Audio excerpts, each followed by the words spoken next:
కుడ్కి could హ్యావ్కి difference ఏంటో ఈ రీల్లో చూద్దాం. చాలా ఇంట్రెస్టింగ్ టాపిక్. కుడ్ అంటే చాలా మందికి తెలిసే ఉంటుంది. దాన్ని ఎబిలిటీ, కెపాసిటీ, పాస్ట్లో ఎబిలిటీ కెపాసిటీ గురించి మాట్లాడేటప్పుడు కుడ్ వాడతారు. ఫర్ ఎగ్జాంపుల్, నేను ఎగ్జామ్ పాస్ అవ్వగలిగాను అని చెప్పాలంటే, అంటే చాలా నెగిటివిటీ ఉంది అక్కడ. ఏంటి, చాలా టఫ్గా ఉండే ఎగ్జామ్, కాంపిటీషన్ బాగుండే, లేదంటే ప్రిపేర్ అవ్వడానికి టైం లేదు, ఇలాంటిదంతా ఉంది. అప్పుడేమంటాం, అయినా కూడా నేను ఎగ్జామ్ పాస్ అవ్వగలిగాను, I could pass the exam. మామూలుగా పాస్ అయ్యాను అని చెప్పాలంటే కుడ్ రాదు. మామూలుగా ఐ పాస్డ్ మై ఎగ్జామ్ అంటాం. కానీ అవ్వగలిగాను, ఇన్ని కష్టాల్లో కూడా, ప్రాబ్లమ్స్తో కూడా నేను ఎగ్జామ్ పాస్ అవ్వగలిగాను అని చెప్పాలంటే కుడ్ వస్తుంది. Could plus V1, pass, V1, I could pass the exam. ఇంకో ఎగ్జాంపుల్ ఇస్తాను. నేను బస్ చాలా వేగంగా వెళ్తున్నా కూడా పట్టుకోగలిగాను, I could catch the bus.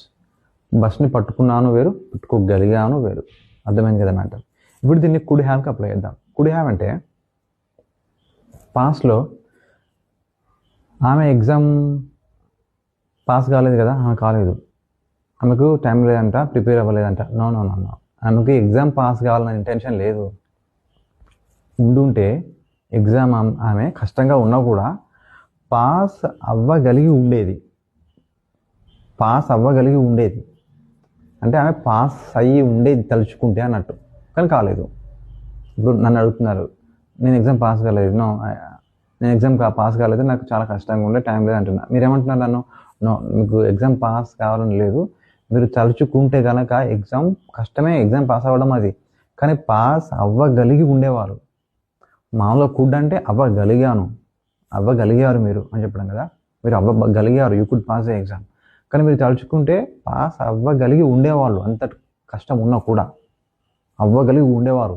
You could have passed the exam, I could have passed exam, she could have. ఎవరి గురించి అయినా కూడా could have V3, could have V3. ఇంతకుముందు దాంట్లో కుడ్ ప్లస్ V1, ఇక్కడ కుడ్ హ్యావ్ ప్లస్ V3. మళ్ళీ చెప్తున్నాను, could have plus V3 పెడుతున్నారంటే ఆ బస్ ఫాస్ట్గా వెళ్తుంది. ఇంకో ఎగ్జాంపుల్తో చెప్తున్నాను, ఆ బస్ ఫాస్ట్గా వెళ్తుంది, నేను పట్టుకోలేకపోయాను. నువ్వు బాగా పరిగెత్తలేదు. నువ్వు తలుచుకుంటే, నువ్వు పరిగెత్తాలని నిజంగా ఉంటే, నిజంగా పట్టుకోవాలని ఉంటే, you could have caught the bus, you could have caught. క్యాచ్కి V3 ఫామ్ కాట్ కదా, క్యాచ్, కాట్. సో నువ్వు పట్టుకోగలిగి ఉండేవాడివి. అది ఫాస్ట్గా వెళ్తుంది కానీ నువ్వు పట్టుకోగలిగి ఉండేవాడివి, యూ కుడ్ హ్యావ్ కాట్.